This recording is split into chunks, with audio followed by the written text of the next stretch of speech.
pojati samo vjeru. Vjera, bitno ti je samo vjera. Ako vjeruješ, možeš ovo, ako vjeruješ, možeš ono. Mnogi ljudima je to jako atraktivno. A vam kaže jednu stvar. Iscijeli, dotakni, oslobodi, možda ćeš doći u posljednji dan. Ješ po pomoću tvog imena se isceljivo, ovo, ono. Isus će reći, ja nemam pojma ko si ti. Kako ne znaš, pa u tvom imenu se isceljivo, ovo, ono. Ne, prijatelj. Jer vjera bez ljubavi, bez odnosa sa mnom, to je korupcija. Onda se takmiče ko je bolje iscijeliti. Pa ja iscijelim njega, pa dođem pa iscijelim njega, pa ja osjećam strah zato što je Bog kroz nju iscijelio, nju ja osjećam strah. U savršenoj ljubavi nema straha.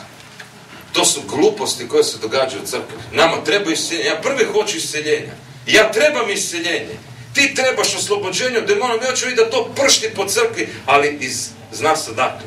Iz moje ljubavi, njegove prema meni i moje prema njemu. To je povjerenje koje se ne da uzdrmati. Ok. 1. Korinčanima 13, kad bi imao vjeru da bi brda premještao, ljubavi ne bi imao, ništa ne bi koristilo, ono, svi pričamo jezicima, oni će iščeznuti. Svi smo dobili proroštvo, barem jedno od Boga, to će umuknuti i iščeznuti, a znate šta će jedino ostati? Ne ljubav, oblak, nešto bezlično, nego ljubav koju si ti imao s njim i on s tobom na zemlji. To je jedino što će ostati između tebe i Isusa kad budeš ostavio ovaj svijet. Jezici će umuknuti, nećeš doći gore i reći Isu šira, balakabarsa. A još manje ćeš doći i Isusu dati proroštvo za budućnost. Nećeš mu dati proroštvo, njemu tvoje proroštvo ne treba. I tvoji jezici njemu ne trebaju. Ali ono što će ostati između nas dvoje i ono što nas dvoje imamo upravo sada, a ako nas dvoje sada nemamo ništa, jednog dana kad dođemo gore, ja te ne poznam. Jer ja te stvarno ne poznam, ali rekao sam ti čao na večeri, kako me ne poznam? Šta čao, što to je odnos? Ne možemo razumjeti dubinu koju Bog od nas traži. Zato sam rekao, lako je sad padat u neke ekstaze, si spreman ući u dubinu s Bogom. Da Bog dotakne nešto što te boli. Zašto se bojiš ići kod zubara? Zašto svi bojimo čika zube? Iskreno. Zašto?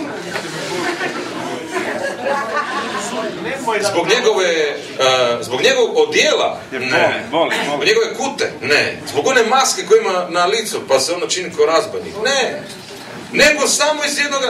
Zbog one bušilice? Ne, ni zbog nje u prvom redu. Znate zašto se bojimo čika zube? Jer znaš kad dođeš kod njega da će te dirati tamo gdje te boli. A da me neko dira tamo gdje me boli, mene strah i zato ja ne idem. Popit ću pola litra rakije. Natrpat ću si pastu za zube u rupu, u zubu, sve, a ne idem kod čika zube. Jer me strah.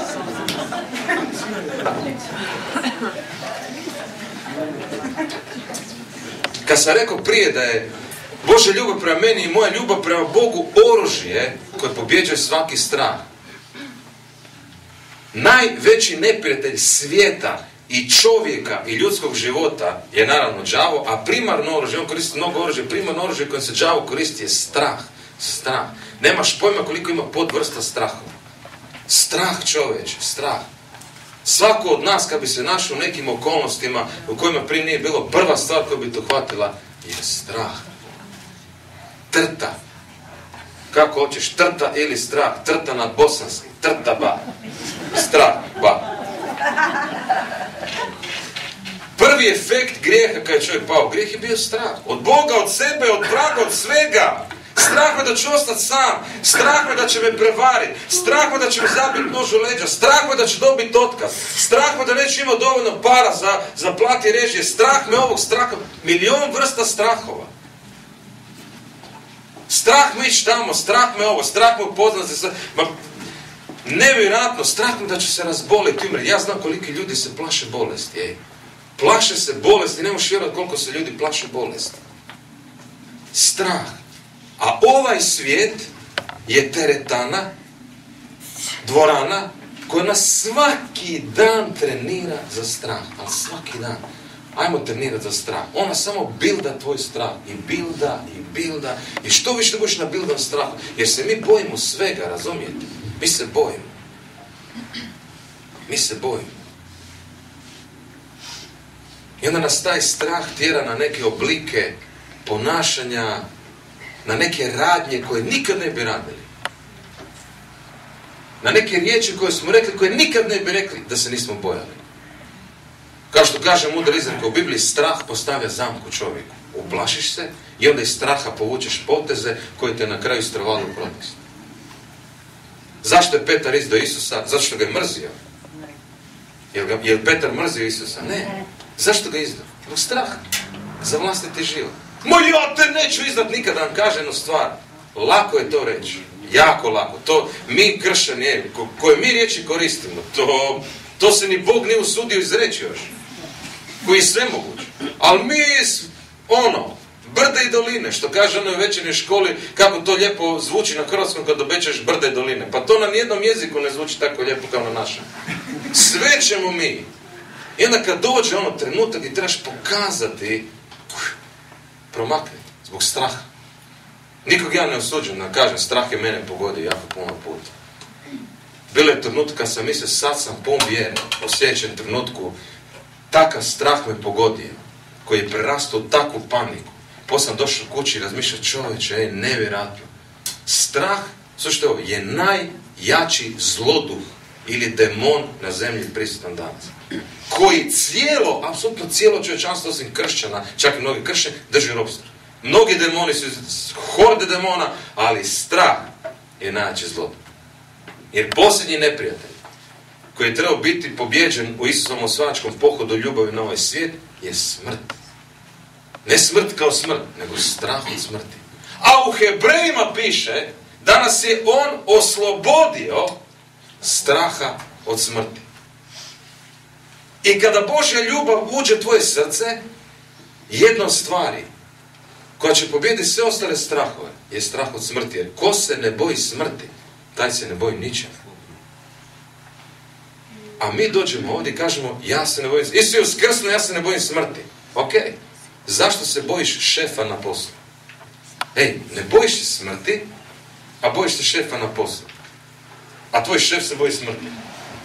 Ma i ti se bojiš smrti. Ma ne možemo mi pričati. Znam. Pusti ti što ti, ovo sve što vam ja sad govorim, nema veze s glavom. To s glavom nema nikakve veze, ovo je sve upućeno samo u srce. Trtaš se, čovječe, ja se trtam, razumijete? A ljubav nas goni da raskrinkavamo strahove u našem životu, da ih pobjeđujemo, da ih gazimo i da hodamo u vjeri prema naprijed, da sve više rastemo u našem povjerenju prema Bogu. Čim želiš iskoračiti u nešto novo, priznaj šta te prvo uzme? Strah. I onda prekoračiš taj strah jer vjeruješ da je Bog s tobom i na kraju kažeš, wow, super, sad vjerujem. I misliš, sad se više ne bojim. Čekaj drugu razinu. Kad dođe druga razina, prva stvar koja će te boziti, bit će opet strah. Onda ljubav opet izaziva strah. Šta strah? Ne, u savršenoj ljubavi nema strah. Idem ja. Onda ideš onda opet još veće povjerenje. Još dublje povjerenje. Na kraju, nakon godina dođeš tamo gdje apostol Pavao došao da rekao, sad se, baš ničeg ne bojim. Premda je izgubio nadu jedan put tamo za svoj vlastiti život, pa mu je Bog opet pokazao da se ne bi uzdao sam u sebe. Neki put malo svi pretjerali. Ok. Strah, to je poput velikih voda, koji te nastoje potopiti izvan. A pjesma nad pjesmama kaže, mnoge vode ne mogu potopiti. Ne, niti rijeke ne mogu ugasiti tvoju ljubav koja će gorjeti kroz nas. To kaže pjesma. Znate šta je tu nenormalno? Da li neko zna šta je tu nenormalno? Neprirodno. Nenormalno i neprirodno. Da voda ne ugasi vatru. To je nenormalno. Jer ti ako zapališ vatru, ja donesem vodu i prospem mnoge vode na tvoju vatru, nema šanse da će vatra gorjeti. Nema šanse. Vatra će se ugasiti.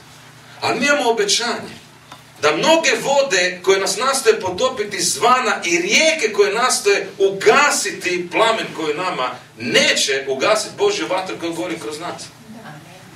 Jer će vatra koja gori kroz nas biti jača od voda koje nas nastoje potopiti, od voda strahova.